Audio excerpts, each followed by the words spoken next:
Matt was also on his press conference at 1 that he had with the Charlotte media. And yesterday we heard Dante Jackson say he still feels like if he can get healthy, he can be one of the best cornerbacks in the NFL. Here's what Matt Rule had to say about Dante Jackson in their limited time together so far. I think Dante's there. I don't think there's any, we all have to improve and get better throughout this season, but his maturity, his approach, I didn't know him before, so I can't talk about anything before. I can talk about what I see right now. I see a competitive, talented, tough, grown man that's, really ready to go be a play in, play out corner, day in, day out corner. So he's been one of the real bright spots to me. His maturity, his toughness, his leadership, his work ethic are all so far have been outstanding, and I think his best football is about to be played.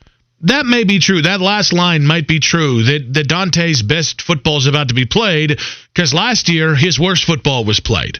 I'm not trying to come down on the guy. We had the conversation yesterday, and I'm actually going to try and spin this into a positive.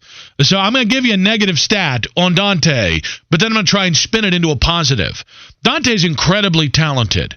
He might never be Jalen Ramsey or Patrick Peterson, but there's a good chance that I think Dante Jackson can still be a good corner in the NFL. Something I'm going to ask Matt, though, is where he sees Dante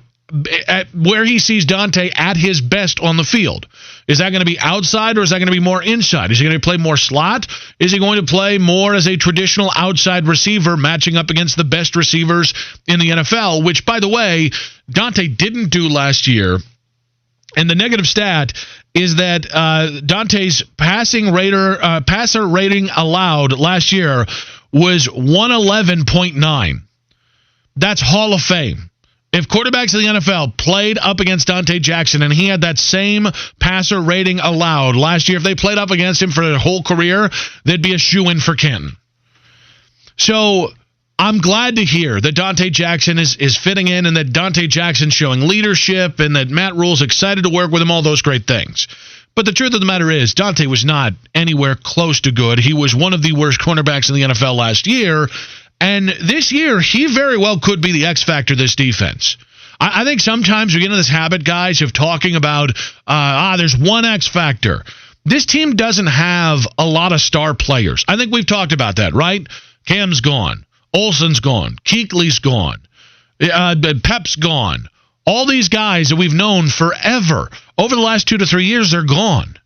So the guys that are coming up, outside of like Christian McCaffrey and DJ Moore, there's a lot of guys who could be an X factor this year, but I don't think there's too many guys that you can lock down and say definitively they are. Dante very well could be, though. Because Dante has the kind of talent that you're talking about. Dante is one of the fastest corners in the league. But speed only gets you so far. There are a lot of fast guys in the NFL. There are a lot of guys with 4.4, 4.3 speed in the NFL. And there are a lot of guys who are 4.4, 4.3 speed who don't do diddly squat in the NFL. I said this yesterday. I'm going to stick with this again. I think if Dante Jackson can have a good season, then we should change our opinion of how good or bad this defense could be. Because if he can actually do what is going to be asked of him, which is more than last year, despite how bad he was, if he can live up to this challenge, then suddenly you have one less premier position to worry about. We can start talking about extending Dante and what a long-term contract looks like for Dante, instead of whether he is even able to hold down the fort on the position. But I thought it was interesting in the conversations about the X factor for the Panthers defense. I think Dante very well could be. I also think, and I'm not being lazy here, all right? I'm not doing this because it's a Friday, using a group of players as opposed to one specific player. I also think for this year specifically, with the way that this team is built and the way their schedule lines up, I think the other potential X factor on defense, because the defense is where the doubt is. The defense, as much as we've talked about the expectations for the offense, and everybody thinks that this offense could be maybe a top 10 offense, the offense probably has a swing rate somewhere between 12 and 22. Their best side's probably going to be the 12th best offense, 11th best offense. Their worst is probably still maybe not one of the 9 or 10 worst defenses in the league, or offenses in the league. The defense, however, the expectation comes in that this could be, and maybe should be, one of the 3 to 5 worst defenses in the NFL. I set the standard yesterday. My standard for this defense is I think early on we're going to be pulling our hair out about the defense, but as time goes on, there is significant talent. Dante's one of them. Derek Brown, Brian Burns, Yetur Gross-Matos, the guys who've been here for a while, like Shaq and, Tahir Whitehead is kind of an older veteran who we don't expect to be here that long, as he's closer to the end of his career. But they've got a bunch of guys that if they learn to play quickly in the NFL, over the course of the season, we're expecting them to get better. But early on here, I was looking at a very specific stat, which is, in trying to figure out how the Panthers defense can make up for their weaknesses, which right now the defensive backfield is. As a matter of fact, Pro Football Focus ranked the Panthers defensive backfield 31 out of 32 backfields in the NFL. They called out Trey Boston being an underrated player. They said, Eli Apple and Dante Jackson are basically the same guy. There is some talent there. Jeremy Chinn's another guy. Troy Pride Jr. is another guy that potentially could be fighting for playing time. But by and large, Pro Football Focus saying this is going to be the second worst defensive backfield in the NFL. So if you're going to do that, the thing that you have to do is you have to find pressure on the opposing quarterback. That's how you can start to make up or try and broaden the gap for a rough defensive backfield. But not all pressure is created equal. Yesterday, in talking about all of this, in talking about the Carolina Panthers, I think we're focused on just get after the quarterback. I think something we talked about and something we have talked about and will talk about is the need for the Panthers in interior pressure. I was looking at the drop back percentages in the NFL. So that is the percentage of dropbacks for quarterbacks where the ball was held for less than 2.5 seconds. So you're talking about quarterbacks that get the ball out very quickly. Drew Brees was second in the NFL. 57% of his passes where the ball was held for less than 2.5 seconds. Kyler Murray, fourth in the NFL with 53% of his passes. Mitchell Trubisky, in that Matt Nagy offense, 51.5% of his passes. Tom Brady, roughly 51% of his passes. Matt Stafford, who the Panthers are also going to play, was about 51.4% in 2019, which would have been good enough for seventh last year. But that was from 2019, the last time he played a full season. So more than half the season, or half the season and half the quarterback the Panthers are playing against are against quarterbacks who get the ball out incredibly quickly. So when we start to think about that, while edge rushing is incredibly, and somebody like Brian Burns with his ability to get across the line very quickly is important, the easiest way to deal with offenses that get the ball out quickly is pressure up the middle. So KK Short, coming off a season where if he doesn't perform well, he's not going to have a job next year, or certainly not a job here at the rate that he's been paid. And Derek Brown, the number 7 pick in the NFL draft this year, those are the guys that are going to make a difference for this Panthers defense early on. If we're talking about guys who are able to be X factors on the defense, those two guys, Bravian Roy, Effie Obata, if he slides across the middle, all the young guys, Zach Kerr, all the guys that they have, the Panthers are going to need to get pressure up the middle from their defensive tackles early and often this season. 704-570-9610. I'm curious to see what you guys think are the X factors for the Panthers defense this year. I'm glad to hear by Matt Rule that Dante Jackson is professional and that he's been a leader and that there's a maturity. We have heard the opposite of that with Dante. We have. And just yesterday, we're talking about Dante on this show, and there wasn't a lot of positives to be given for Dante, one way or another. But Dante Jackson, probably one of the 3 or 4 biggest impacts and biggest X factors, both positively and negatively, on this defensive backfield. Trey Boston is who Trey is. Good veteran player, can't do it by himself. Eli Apple probably is who he is as well. As a guy who has never been a consistently good player in the NFL. Dante at least has the rookie year to fall back on 2 years ago, where he was rated roughly, depending on which site you look at, either slightly below average or average from the cornerback and coverage perspective. So he at least was that 2 years ago, was a better player 2 years ago. But then you look at this defensive line, Burns is going to be important. I'm not trying to diminish Burns. I actually think Brian Burns might end up being the best Carolina Panther this year. Certainly on the defensive side of the ball. You extrapolate those numbers from last year in 43 snaps, the guy was electric. He would have had better numbers had those numbers held across 80% of the snaps than what Nick Bosa had at 80% of the snaps, or what Josh Allen at Jacksonville had, and I think he played like 61% of the snaps. His numbers would have dwarfed those guys or surpassed those guys in tackles for losses and quarterback hits and sacks.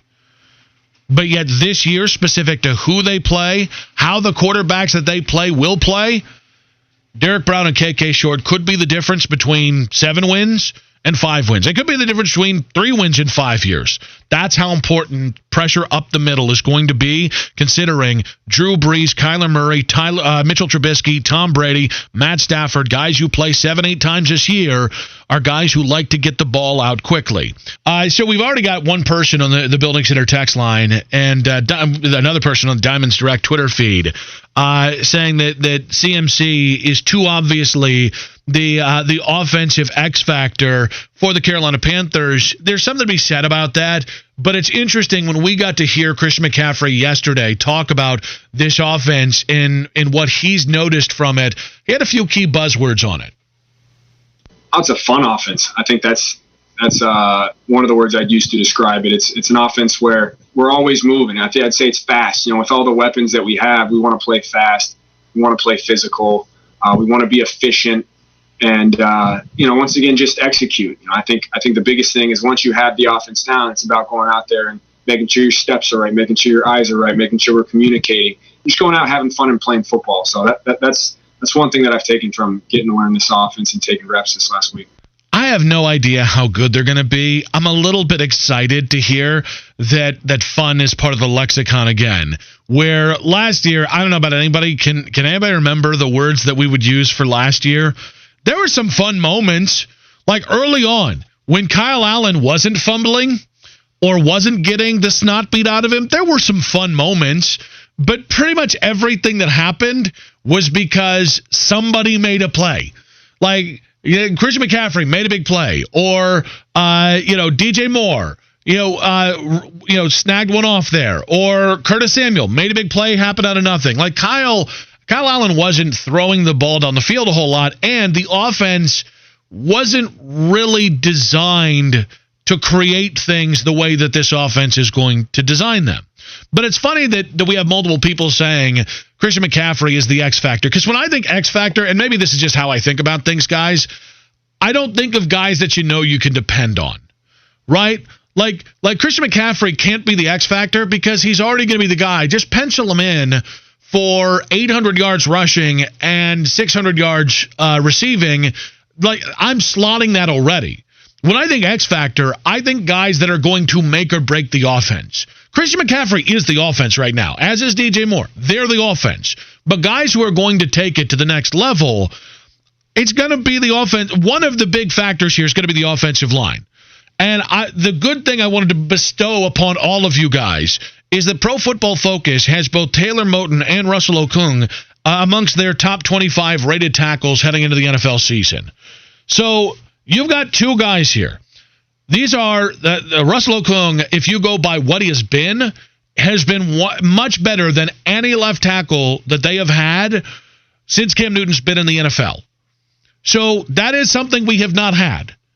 Okay, so you do have two bookends that if they are healthy and if Russell Okung doesn't suddenly fall off the side of a cliff, which happens with tackles who get to be 30, 32 years old, if that doesn't happen, the real X factor is on the inside of the line. Matt Paradis last year allowed 13 more pressures than any other center in the NFL. 47 for total. And his pass blocking grade last year was 43.8. Coincidentally, also one of the worst in the NFL. Now, Greg Van Roten was on my show, our show, a couple weeks back and said, well, Pro Football Focus's numbers aren't, the most accurate, or that they don't take into account everything. Okay, but it is the way that we grade centers, and it's one of the ways that we can grade offensive linemen. And I don't know anybody who watched the Panthers last year who would say that Matt Paradis was even below average. If Matt Paradis, under their new offensive line coach with maybe a little bit different philosophy, if Paradis, Okung, and Moton can just be league average this year, the offense is going to be great. All right? If you could ensure right now that your center and your tackle spots, because I think the center's the most. I know people have overrated tackles for decades, and I'm not trying to start anything with tackles here. They could all whoop my ass. But I think center is the most important position on the line for all the communication that has to happen, for the fact that that's where the quarterback gets the ball from. Their centers are often the smartest people on the offensive side of the ball, not named quarterbacks. Like, I have high expectations for centers. I think Matt Paradis can still do it, and that's an I think, not I know. But if he can be that guy, if he can just be league average, and if those tackles can hold out, one, they'll be able to make up for some lack of talent or lack of ability at the guard position.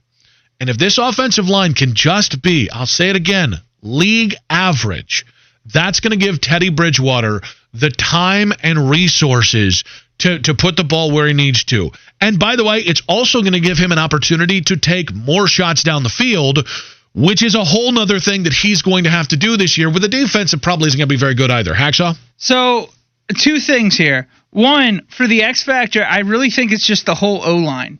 And what I mean by that is, one thing I think, if I remember correctly, Rule said it a few weeks ago, and I think a few others said it as well, is that the team has speed. The team has weapons. The question is, can the O-line hold up long enough for Teddy to execute those weapons? And two, I also don't think CMC is the X factor, just like you think. But I also think that CMC is kind of that guy that Greg Olsen was for Cam Newton. Like, if Cam Newton needed someone, he could rely on Greg. I feel like that's what CMC is. My hope is that Teddy Bridgewater doesn't need a whoopee. Okay. And because that's what Greg Olsen was for Cam for a long time. And the reason why, I think Cam gets knocked for that. He shouldn't. Greg Olsen was Cam Newton's whoopee, and then Christian McCaffrey became that because there was nobody else. Cam got blamed for relying on those guys. He relied on them because they were the only guys he could trust. So once you got, it was either throw the ball to Greg Olsen 15 times a game or try your luck with Kelvin Benjamin or Devin Funchess. This year, with the way the offense sets up, it would be the worst thing in the world for Christian McCaffrey to have to be anybody's whoopee because he wouldn't be his best self. I don't know what the numbers are going to look like. I know, again, I think you can pencil in for 800 and 600, 1,400 total yards at least. That's what Kamara pretty much got every single year in this same offense. But I think you can't confuse a 1,000-yard season and what statistically might not be the same thing this year with him being a lesser version of himself. Chubb in a Tub, my boy Chubb in a Tub, saying the X factor on offense is Curtis Samuel. So what's funny about that is I think Curtis, as the third wide receiver, that's how we should think of him. I think he is a fabulous weapon, but I think if we have expectations of him being the true difference maker on this offense, I'm going to be a little bit afraid of that. One, dude, not his own fault, hasn't really been all that healthy. He had the health issue last year, and then 2 years ago he had the health issue. He's been banged up. It was rookie year, so I'm a little bit leery to rely on him. I actually think the other X factor is Teddy Bridgewater. And I think the reason why, and why I say X factor, again, I'm talking about the biggest reason it could succeed, the biggest reason it could fail. Christian McCaffrey is just going to be Christian McCaffrey, and it's the same thing with DJ Moore. Those two guys plug in at their ability to produce. If they're healthy, there's no downside to either player outside of injury. With Teddy, who is the real Teddy?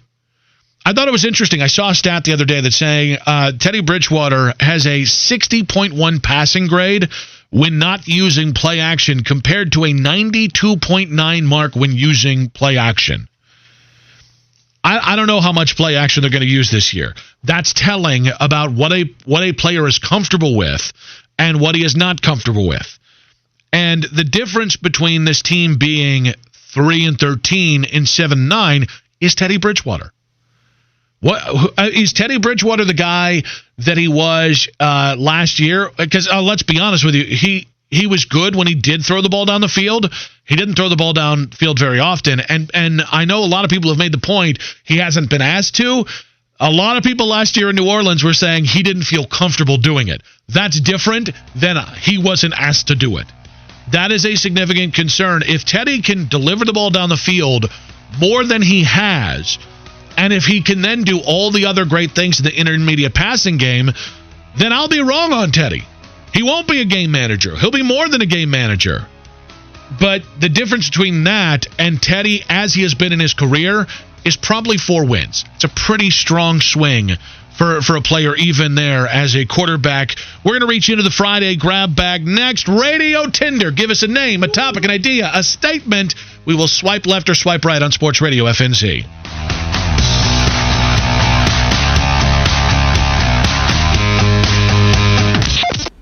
What is up, everybody? This is WFNZ back with another video, man. And I just wanted to talk about this conversation and talk about my X factors. I would agree Dante Jackson would be an X factor he will be an X factor for this defense, making the step up to number 1 corner with James Bradbury gone. I do think his best football will be played in the future. I think working with Ryan Clark will help him as far as his technique.